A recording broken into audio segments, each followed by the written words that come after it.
Hello everyone and welcome back once again to Tomb Raider Underworld, and we're back on Amanda's ship, or rather her new one, or other one. But this time we've got Mjolnir, bitch. Yeah, now that we've got Mjolnir with us, there's no real reason to pick a secondary weapon, because we've got Thor's hammer. Who needs another weapon ever again once you've got his hammer? Excalibur is cool, of course, but we don't have Excalibur. So, yeah. Oh, another idiot. You think after seeing a few guys get struck by lightning, you think twice to... wrong way, Lara. You think twice that, to attack the one wielding the mightiest hammer in mythology. Come on, Lara, just climb up. Lara's being stubborn again. And really, don't worry about these guys. They might deal a bit of damage, but one swing of your hammer and they're gone.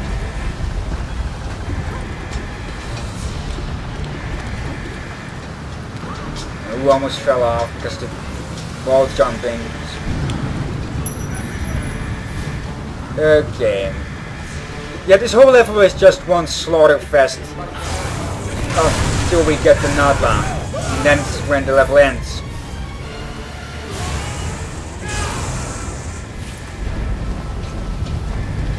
We've really got to ask what these guys are thinking, just still charging at Lara, even after seeing a dozen of their friends flying overboard, with a million bolts flying through their bodies.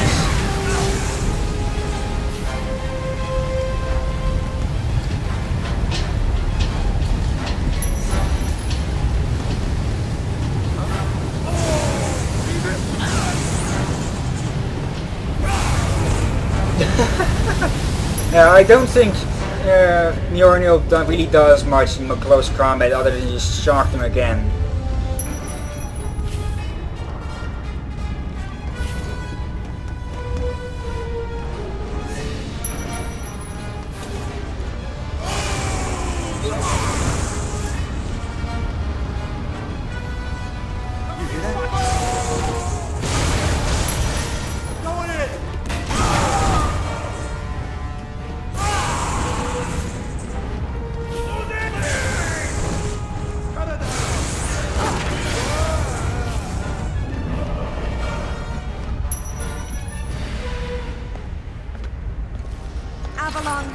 Helheim, I don't care what it's called.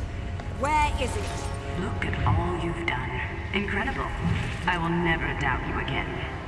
Tell me now. Very well. But before you put him to death, tell me, are you prepared to wait for Odin to appear and perform the ritual to open Helheim? And you know this ritual, of course. I'm sure you've realized that I want to get to Avalon just as much as you do. But neither of us can go alone. You need my ritual, and I need your hammer. When you step out of line, you'll get it. Stop! You destroyed my home. You killed Alistair! I got what I wanted. Isn't that all we care about?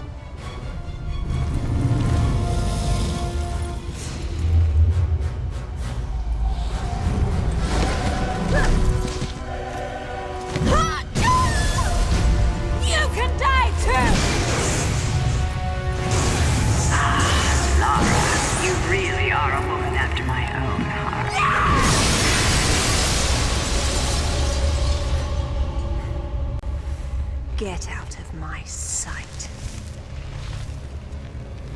Meet you there.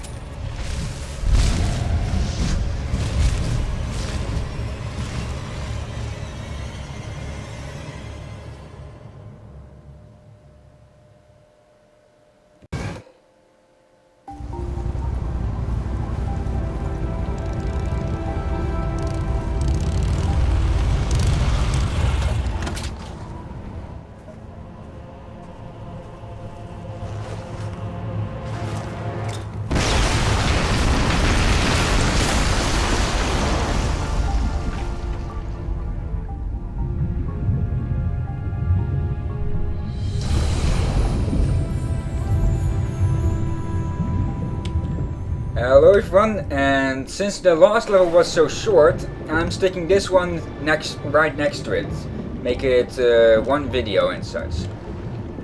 But it has been a while since I recorded that last mission. So yeah, I've had plenty of time, and this is the final level in the game, that's for sure. So after this, all I have left is to weekly do the extras. Yeah, right after this I could get started on Helheim, on my first Helheim exclusive Let's Play.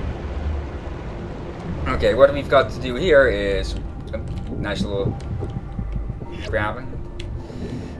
As I was saying, what we've got to do here at the first part is that we have to unlock these chains by activating these statues.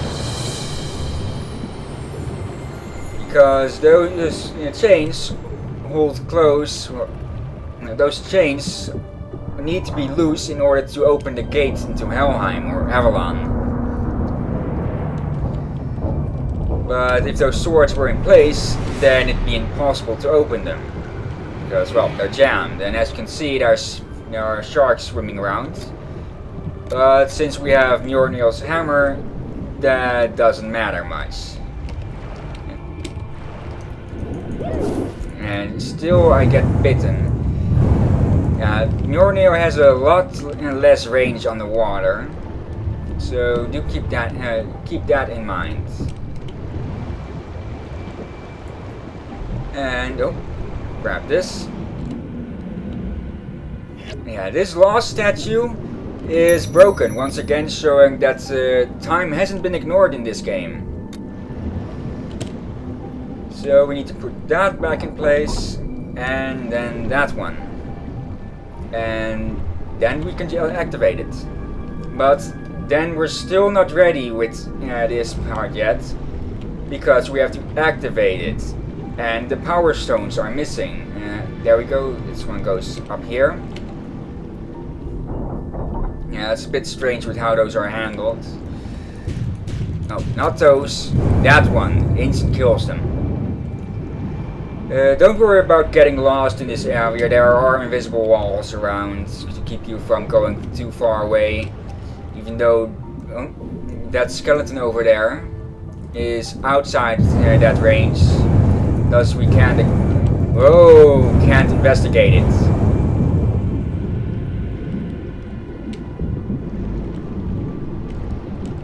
Okay, let's activate this one and get on to the second part of this all.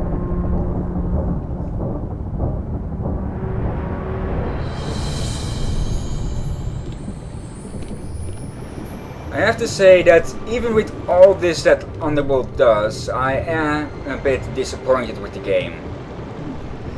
Because, well, I should be talking about this during the credits and such.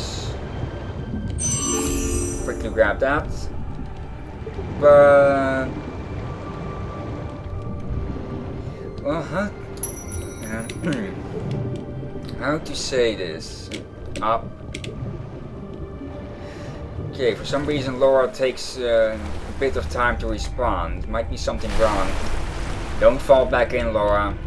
That was mostly my part though, because I wasn't watching while I was walking. Also a bit to the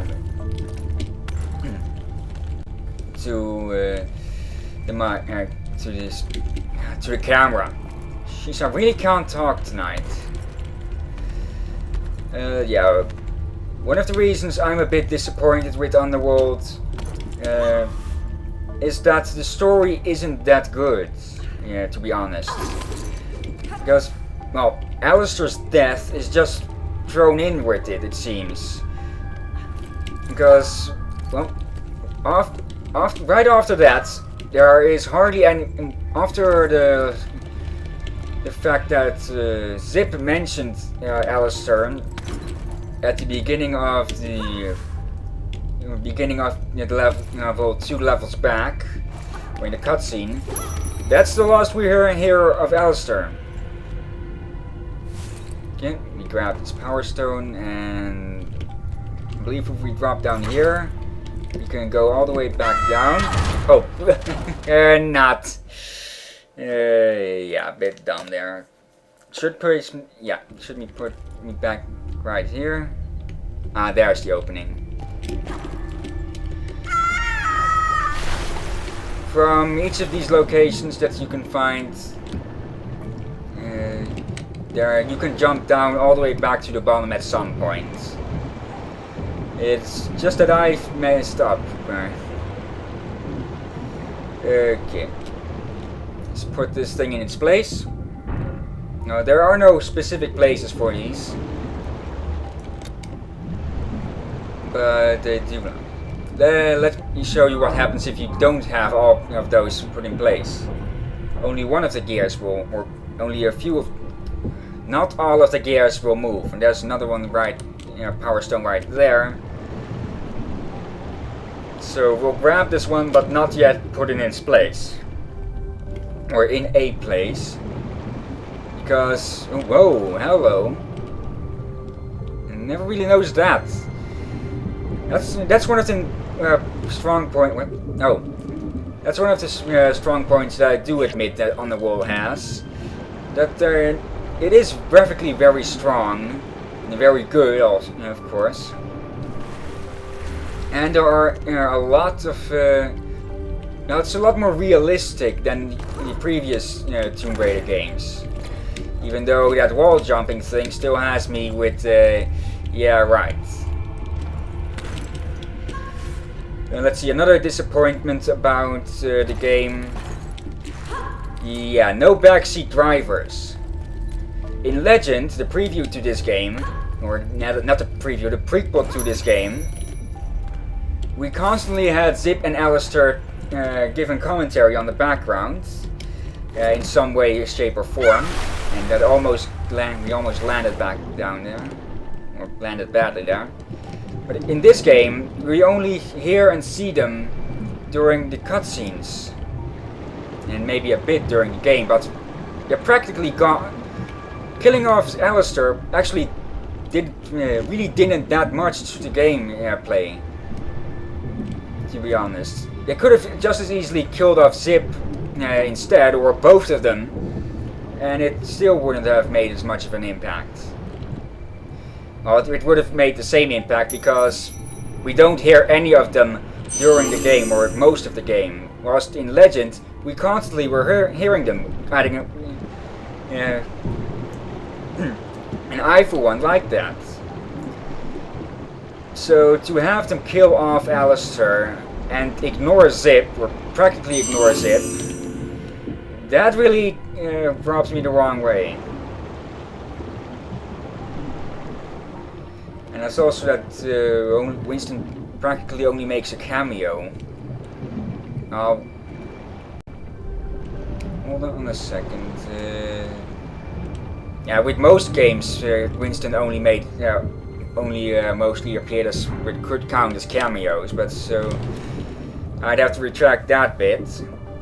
But my biggest, probably one of the two biggest flaws I have with this game, other than the story and is, well, all the glitches.